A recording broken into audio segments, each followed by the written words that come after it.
कि जन स्वराज में सिर्फ प्रशांत किशोर ही दिख रहे हैं और कोई दूसरा नहीं दिखता है। तो दूसरा कोई दिखता है तो उसको आप लोग देख भी नहीं रहे हैं। जिन साथियों का परिचय कराया अभी केशव भंडारी जी ने, उसके साथ दो और हमारे साथी जो युवा साथी हैं, बहुत पहले दिन से दरभंगा में लगे हुए हैं। एक हमारे पीछे खड़े हैं आमिर हैदर साहब, इनसे बहुत पहले दिन से जब दरभंगा में मैंने काम करना शुरू किया है जन स्वराज ने, तो उसके मजबूत स्तंभ रहे हैं।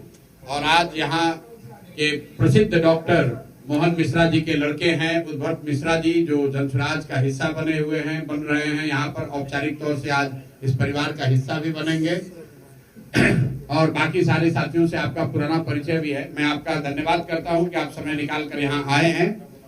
आपके जो सवाल हैं वो आप सवाल कर सकते हैं। मैं अभी आधे घंटे 45 मिनट यहाँ पर हूँ, आप अपना अपना सवाल कर सकते हैं। अपनी कोई बात नहीं कहनी, अपनी बात तो 2-2.5 वर्ष से कह ही रहे हैं। पार्टी का विस्तार होने के बाद पहली बार आप दरभंगा आए हैं, कैसा है सफर आपका सर? और ये किस चीज के लिए आपने फिर से दोबारा शुरू किया? ये पार्टी, जैसा आपने कहा कि 2 अक्टूबर को पार्टी बनने के बाद ये पहली बार मैं वापस दरभंगा आ रहा हूँ। 2 पार्टी के साथी मित्रों से मिलना भी चाह रहा हूँ और ये सुझाव लोगों का रहा है कि पार्टी बनने के बाद एक बार मुझे यहाँ की जनता से भी मिलना चाहिए। क्योंकि यहाँ मैं करीब 1-1.5 वर्ष पहले आया था, तब पदयात्रा के दौरान तब पार्टी नहीं थी। अब पार्टी है, पार्टी के पदाधिकारी हैं, पार्टी की एक संरचना है। तो अब उन साथियों से मिलना चाहता हूं और उनके जरिए जनता से मिलना चाहता हूं, इसलिए आज एक दिन यहाँ दरभंगा में अभी आज आए हैं।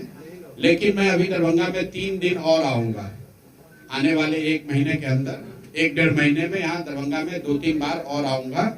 और पूरे दरभंगा में जो भी साथी जन स्वराज से जुड़े हुए हैं उनसे मिलने का प्रयास करेंगे और यहाँ की जनता को जन स्वराज के उद्देश्य से हम लोग की जो परिकल्पना है और चुनाव को लेकर जो दृष्टि है उसको उस जनता से उसको साझा करने का प्रयास करेंगे। प्रखंडवार जो जनसंवाद कार्यक्रम हो रहा है, प्रखंडवार जनसंवाद कार्यक्रम शुरू किया गया है, उसका क्या उद्देश्य? नहीं, प्रखंड वाइज कोई कार्यक्रम नहीं शुरू किया गया है। 2 तारीख से जन स्वराज विस्तार के नाम से कार्यक्रम चल रहा है, जिसमें जन स्वराज से जुड़े हुए जो भी साथी हैं वो अपने घर पर 25-50-100 लोगों को बैठाकर एक छोटा संवाद करते हैं। और उसके तहत बिहार में हर दिन करीब 1500 ऐसी सभाएं होती हैं, मीटिंग्स होती हैं। दरभंगा में भी वो काम चल रहा है। आगे 2-3 महीनों में आपको उसमें और विस्तार होता दिखेगा। प्रतिदिन मार्च के अंत तक 3000 बैठकें डेली होंगी, जो आप अभी देख रहे हैं। इसमें और विस्तार होगा। प्रतिदिन 3000 जगहों पर जन स्वराज की छोटी बैठकें होंगी, जो लोग अपने घर पर, बरामदे में, दलान में या अपने गांव के स्तर पर आयोजित करेंगे, ताकि जन स्वराज के विचार, इसकी सोच, इस पार्टी के प्रयासों को घर घर पहुंचाया जा सके। बिहार में चुनाव है और आने वाले वक्त में चुनाव की तैयारी पार्टियों ने शुरू कर दी। अभी तक तो आप भ्रमण पे थे, बिहार भ्रमण, अब आप पार्टी निर्माण कर चुके हैं। पार्टी निर्माण करने के बाद आज के परिप्रेक्ष्य में आप वर्तमान में बिहार की राजनीति को किस तरह से आंकते हैं और देख रहे हैं? बिहार की राजनीति को ऐसे देखते हैं, 2-3 बातें हैं जो कि बिल्कुल स्पष्ट है।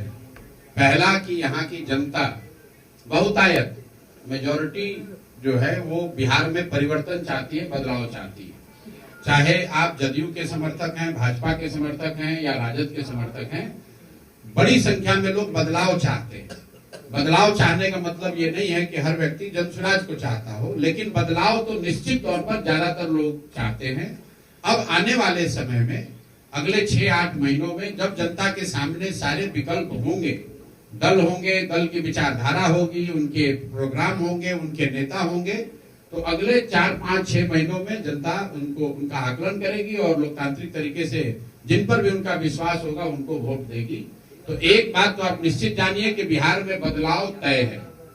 बदलाव का वाहक कौन बनेगा, जनता किसको मोहर लगाएगी, उस पर विवाद हो सकता है। कोई कह सकता है कि जन स्वराज जीतेगा, कोई कह सकता है भाजपा जीतेगी, कोई कह सकता है राजद जीतेगा, लेकिन बदलाव निश्चित है।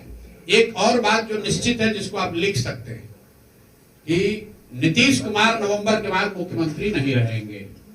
क्योंकि किसी भी परिस्थिति में कोई भी परिणाम आए, उसमें नीतीश कुमार मुख्यमंत्री नहीं रह सकते हैं, क्योंकि अगर एनडीए जीता तो भी भाजपा बड़े दल होने के नाते वो लोग अपना मुख्यमंत्री बनाएंगे, जैसा उन्होंने महाराष्ट्र में किया। और अगर एनडीए नहीं जीता तो भी नीतीश कुमार मुख्यमंत्री नहीं बन सकते। तो किसी भी परिस्थिति में अब नीतीश कुमार नवंबर के बाद मुख्यमंत्री नहीं होंगे। Bihar will see a new chief minister. इसमें कहीं कोई दो मत नहीं है। कौन बनेगा, जैसा मैंने आपको कहा कि बदलाव निश्चित है, नीतीश कुमार के मुख्यमंत्री कार्यकाल का समाप्ति निश्चित है। कौन दल जीत कराएगा और कौन इसका नेतृत्व करेगा वो अगले 4, 5, 6 महीनों में आपको स्पष्ट होगा। जो है नीतीश राज से बेहतर राज था। किसने कहा? आपने। अब ये शब्द आपके हैं। किसने? हम तो हमेशा यही कहते हैं कि लालू राज और नीतीश के राज में कोई फर्क नहीं है। लालू जी के राज में अपराधियों का जंगल राज था, नीतीश के राज में अधिकारियों का जंगल राज है। लालू जी के राज में अपराधी गन लगाकर लूटता था, नीतीश के राज में अधिकारी कलम लगाकर लूट रहा है।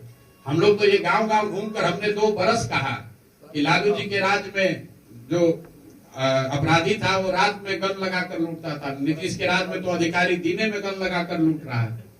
और जैसे लालू जी के राज में अपराधी किसी से नहीं डरते थे, उसी तरह नीतीश कुमार के राज में भी अधिकारी किसी से नहीं डरते। आप लोग भी रोज देख रहे हैं। तो दोनों जो राज है इसमें फर्क कुछ नहीं है। जनता का हजामत दोनों में बना है, इसीलिए जनता दोनों से मुक्ति चाहती है। प्रशांत जी, आने वाला जो भी विधानसभा चुनाव है उसको लेकर तैयारी चल रही है। प्रशांत जी, ये बताइए कि आपके पार्टी से बहुत सारे उम्मीदवार रिज्यूम भेज रहे हैं आपको आगामी चुनाव में चुनाव लड़ने को लेकर। दरभंगा में आज आप हैं, दरभंगा से ही बहुत सारे रिज्यूम गए हैं। दरभंगा को लेकर के क्या निर्णय कर रहे हैं? जो रिज्यूम ऐसा है, क्या विचार चल रहा है? जनसुराज में और दूसरे दलों में यही फर्क है कि अगर आपको उम्मीदवार बनना है जनसुराज में तो आपको टेबल के अंदर कोई डीलिंग नहीं करनी।